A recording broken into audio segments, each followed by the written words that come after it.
Alhamdulillah, Alhamdulillahilladzi ja'ala Ramadan syahran mubarakan wa farada 'alaina as-siyam li'ajli taqwa. Asyhadu an la ilaha illallah wa la syarika lah wa asyhadu anna sayyidana wa nabiyyana Muhammadan 'abduhu wa rasuluh. Allahumma shalli wa sallim ala sayyidina Muhammad wa ala ali sayyidina Muhammad. Amma ba'du, fa ya ibadallah, ittaqullaha la'allakum turhamun. Qala Allah ta'ala fi kitabihil 'azim wa huwa asdaqul qa'ilin. يا أيها الذين آمنوا كتب عليكم الصيام كما كتب على الذين من قبلكم لعلكم تتقون. وقال رسول الله صلى الله عليه وصحبه وسلم من صام رمضان إيمانا واحتسابا غفر له ما تقدم من ذنبه أو كما قال رسول الله صلى الله عليه وصحبه وسلم. Sadaqallahu wa sadaq Rasulul Nabiyul Habibul Karim wa nahnu ala dzalika minasy syahidin wa syakirin walhamdulillahi rabbil alamin. Hadirin rahimakumullah, hari ini kita berada di pertengahan bulan suci Ramadan yang alhamdulillah mudah-mudahan ini bertanda bahwasanya diterima doa kita oleh Allah Subhanahu wa taala. Dari bulan Rajab kita telah banyak berdoa dengan ucapan Allahumma barik lana fi Rajab wa Sya'ban wa ballighna Ramadan. Ya Allah, berikanlah kami keberkahan di bulan Rajab dan Sya'ban, sampaikanlah kami ke dalam bulan suci Ramadan. Yang alhamdulillah kita berada di bulan Ramadan, yang mudah-mudahan tanda bahwa doa kita diterima oleh Allah Subhanahu wa taala. Dikatakan bahwasanya Ramadan telah berlalu setengahnya. Nisfu Ramadan zahaba wa nisful akhar zahabun. Setengah Ramadan telah pergi, tidak akan kembali lagi, dan setengahnya lagi adalah emas. Untuk itu kita marilah persiapkan diri kita untuk menjalankan ibadah dengan sebenar-benarnya di sisa bulan suci Ramadan ini, pertengahan sampai akhir bulan suci Ramadan. Kita mohon kepada Allah Subhanahu wa taala, mudah-mudahan Allah Subhanahu wa taala memberikan kepada kita taufik, hidayah, kekuatan untuk terus meningkatkan amal ibadah kita, sehingga kita mendapatkan ampunan, maghfirah, rahmat dari Allah Subhanahu wa taala. Keluar dari Ramadan, dosa-dosa kita diampuni oleh Allah Subhanahu wa taala. Amin ya rabbal alamin. Hadirin rahimakumullah, pernah satu kali salah seorang sahabat Rasulullah sallallahu alaihi wasallam yang bernama Abu Umamah Al-Bahili, beliau datang kepada Rasulullah sallallahu alaihi wasallam meminta petunjuk kepada atau terhadap satu amalan yang bisa memudahkan sampai tetap masuk surga Allah Subhanahu wa taala. Rasulullah sallallahu alaihi wasallam menjawab dengan sangat singkat, "Alaika bis-shaum." Lazimkan olehmu untuk berpuasa. Selama beberapa waktu, beberapa bulan atau beberapa tahun, sahabat Nabi yang bernama Abu Umamah Al-Bahili datang kepada Rasulullah sallallahu alaihi wasallam memberikan petunjuk tentang satu amalan yang bisa memudahkan, mempercepat masuk surga Allah Subhanahu wa taala. Beliau Rasulullah sallallahu alaihi wasallam menjawab dengan sangat singkat, "Alaika bis-shaum fa innahu la mithla lahu wa fi riwayatin la 'idda lahu." Lazimkan untuk berpuasa, karena puasa tidak ada bandingannya. Hadirin rahimakumullah, puasa adalah ibadah batiniah, yang mana tadi dikatakan tidak ada bandingannya dari segi pahala. Allah Subhanahu wa taala sendirilah yang akan memberikan pahala kepada orang yang berpuasa.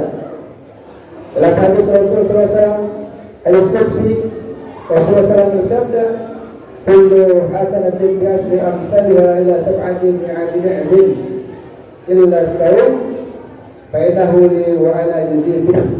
Kata Rasul sallallahu alaihi wasallam.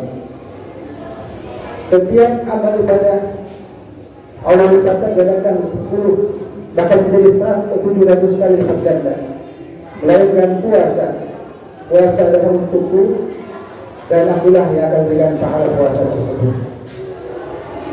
Jemaah sekalian, semoga hebat pahala puasa, maka di dalam puasa ada dua yang kita dapat ambil pelajaran. Di dalam puasa ada latihan untuk kita bersabar, dan dalam puasa juga ada latihan untuk kita ikhlas kepada Allah Subhanahu wa taala. Dalam puasa ada latihan untuk bersabar. Kalau kita lihat bahwasanya ibadah puasa dan ibadah yang telah ditentukan oleh Allah Subhanahu wa taala waktunya dari subuh sampai maghrib, dan kita tidak bisa untuk mencepatkan atau melambatkan, walaupun hanya 5 menit atau 2 menit. Nah, disitulah kita untuk melatih kesabaran kita. Namun dalam ibadah-ibadah lain seperti sholat, baca Quran dan lain sebagainya, kita bisa cepatkan atau lambatkan. Kalau kita lihat di video atau di YouTube dan lain sebagainya, kita lihat di daerah-daerah ada satu daerah yang melaksanakan sholat tarawih 20 rakaat hanya 10 menit. Maka itulah buktinya bahwasanya ibadah-ibadah yang lain bisa dicepatkan atau dilambatkan. Namun puasa tidak bisa kita untuk cepatkan atau lambatkan karena waktunya telah ditentukan. Dan juga tidak sabar untuk menahan lapar haus. Jemaah sekalian, dan juga dalam puasa adalah yang ikhlas kepada Allah Subhanahu wa taala. Tidak ada orang yang dalam berpuasa ini dipuji, berkata bahwasanya dia paling lemah dalam puasa. Karena apa? Karena puasa tadi dikatakan adalah ibadah batiniah. Hanya dialah dan Allah Subhanahu wa taala yang tahu. Maka pahalanya adalah sangat besar. Maka dan Allah Subhanahu wa taala dengan ikhlasnya. Dan hadis Rasulullah bersabda, "Man shoma Ramadana imanan wa ihtisaban, ghufira lahu ma taqaddama min dhanbihi." Kata Rasul sallallahu alaihi wasallam, barang siapa berpuasa karena iman, ikhlas kepada Allah Subhanahu wa taala, akan diampuni dosa-dosa yang telah lalu. Jemaah sekalian, untuk itu dalam berpuasa dalam bulan Ramadan ini, ayo sekali lagi kita giatkan, kita tingkatkan amal ibadah kita. Dalam hadis Rasulullah sallallahu alaihi wasallam bersabda bahwasanya as-siyam wal Quran yashfa'an lil 'abdi yaum al-qiyamah. Puasa dan Al-Quran akan memberikan syafaat kepada seorang hamba nanti pada hari kiamat. Puasa berkata kepada Allah Subhanahu wa taala, "Ya Rabb, aku telah menahannya daripada syahwat dan makanan di siang hari. Maka izinkanlah aku untuk memberikan syafaat kepada orang ini." Juga Al-Quran berkata kepada Allah Subhanahu wa taala, "Ya Rabb, aku telah menahannya di malam hari untuk tidur. Maka berikanlah aku, izinkan aku memberikan syafaat kepada orang ini." Maka Al-Quran dan puasa diizinkan Allah Subhanahu wa taala untuk memberikan syafaat kepada kita yang melaksanakannya. Namun puasa dan membaca Al-Quran bagaimana yang mendapatkan syafaat daripada puasa tersebut? Tentunya puasa yang sebenarnya puasa dengan adab ilmunya, menjaga daripada hal-hal yang dalam puasa dan juga hal-hal yang membatalkan pahala puasa.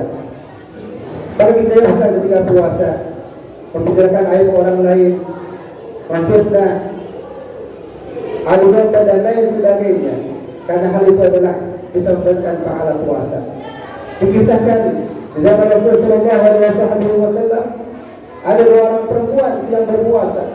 Saking rajinnya berpuasa sehingga hingga seakan-akan dia menjelaskan dirinya dalam berpuasa tersebut. Maka Rasulullah SAW memanggilnya. Suatu saat beliau memanggilnya di hadapan Rasulullah SAW. Maka ketika dua orang perempuan tersebut datang kepada Rasulullah SAW dalam hal berpuasa, Rasulullah SAW berikan bejana atau wadah untuk dimuntahkan dalam di salah satunya. Salah satu orang tersebut memuntahkan di bejana tersebut. Apa yang terjadi ketika dia memuntahkan? Keluarlah darah dan daging-daging yang kecil yang berbau busuk. Maka Rasulullah SAW pun memerintahkan kepada seorang lagi untuk memuntahkan yang ada dalam mulutnya, pun keluar sama darah dan nada dan sebagainya. Maka apa kata Rasulullah SAW? Kalian menahan hal-hal yang diharamkan oleh Allah Subhanahu wa Ta'ala. Kalian menahan hal-hal yang diharamkan oleh Allah Subhanahu wa Ta'ala. Namun kalian tidak menahan daripada hal-hal yang diharamkan oleh Allah Subhanahu wa Ta'ala. Berpuasa tapi bergibah, berpuasa memfitnah, mempercayai orang lain, maka itu adalah hal-hal yang menghilangkan pahala puasa. Dan tadi dikatakan Al-Quran juga dengan syafaat kepada kita di hari kiamat. Maka kita semaksimal mungkin, sebisa mungkin kita baca Al-Quran. Kita sempatkan kita untuk membaca Al-Quran. Karena apa? Karena Al-Quran tadi dikatakan bersama dengan syafaat kita di hari kiamat. Dan hadis yang lain Rasulullah bersabda, Iqra'ul Qur'ana fa innahu ya'ti yaumil qiyamah syafi'an li ashabi. Rasulullah sallallahu alaihi wasallam. Bacalah Al-Quran. Karena Al-Quran nanti yang akan datang pada hari kiamat memberikan syafaat kepada orang-orang yang membacanya dan mengamalkan isi dalam Al-Quran tersebut. Dan hadis Rasulullah SAW yang lain mengatakan bahwasanya barang siapa membaca Al-Quran dalam keadaan sholat, dalam keadaan berdiri, maka Allah Subhanahu wa Ta'ala akan memberikan satu huruf daripada Al-Quran tersebut 100 kebaikan. Dan barang siapa yang membaca Al-Quran dalam sholat dalam keadaan berduduk, Allah Subhanahu wa Ta'ala akan berikan satu huruf 50 kebaikan buat dirinya. Dan barang siapa membaca Al-Quran di luar sholat, Allah berikan satu huruf 10 kebaikan. Dan barang siapa yang mendengarkan Al-Quran, menyimak bahasa bacaan Al-Quran dengan ibadah, maka Allah Subhanahu wa Ta'ala memberikan satu huruf, satu kebaikan kepada orang tersebut. Dan juga barang siapa bisa menghatamkan Al-Quran, maka dia mendapatkan hak untuk berdoa kepada Allah Subhanahu wa Ta'ala. Doanya pasti akan dijawab oleh Allah Subhanahu wa Ta'ala. Doanya akan dijawab oleh Allah Subhanahu wa Ta'ala. Maka kita perhatikan di bulan Ramadan ini untuk membaca Al-Quran sehingga kita bisa mendapatkan keberkahan daripada Al-Quran tersebut. Bahkan kita insyaAllah akan dapat syafaat daripada Al-Quran dan kuatnya hari kiamat nanti. Amin ya rabbal alamin. Mudah-mudahan ada manfaat untuk kita semua. Wa faqatul taat wa taat Rasul. Allah Ta'ala yaqul wa bi tawfiqi al-mu'min wa yaqul al-Quran tasbihu wa anzil alamin alhamd. A'udzu billahi minasy syaithanir rajim. Wal 'asri innal insana lafi khusr إلا الذين آمنوا وعملوا الصالحات وتواصوا بالحق وتواصوا بالصبر. بارك الله العظيم ونفعني وإياكم بما فيه من الآيات والذكر الحكيم وتقبل مني ومنكم تلاوته إنه هو السميع العليم. أقول ولهذا أستغفر الله لي ولكم ولسائر المسلمين فاستغفروه إنه هو الغفور الرحيم. اللهم صل على الحمد لله الذي أمرنا بالاجتهاد والاعتصام بحبل الله المتين. أشهد أن لا إله إلا الله وحده لا شريك له إياه نعبد وإياه نستعين. وأشهد أن سيدنا ونبينا محمدا عبده ورسوله المبعوث رحمة للعالمين. اللهم صل وسلم على سيدنا محمد وعلى آل سيدنا محمد. أما بعد فيا عباد الله اتقوا الله ما استطعتم وسارعوا إلى مغفرة رب العالمين واعلموا أن الله تعالى أمركم بدا في نفسه وثنى بملائكة المشابهة بجنسه. فقال تعالى في كتابه العظيم إن الله وملائكته يصلون على النبي يا أيها الذين آمنوا صلوا عليه وسلموا تسليما.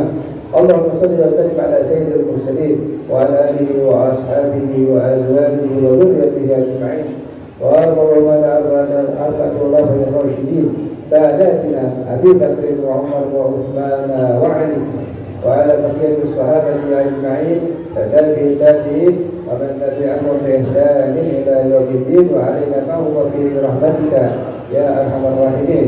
اللهم أسلم جميع المسلمين وانصر الإسلام والمسلمين وأهل الكفرة والمشركين وأنت البركة إلى يوم الدين.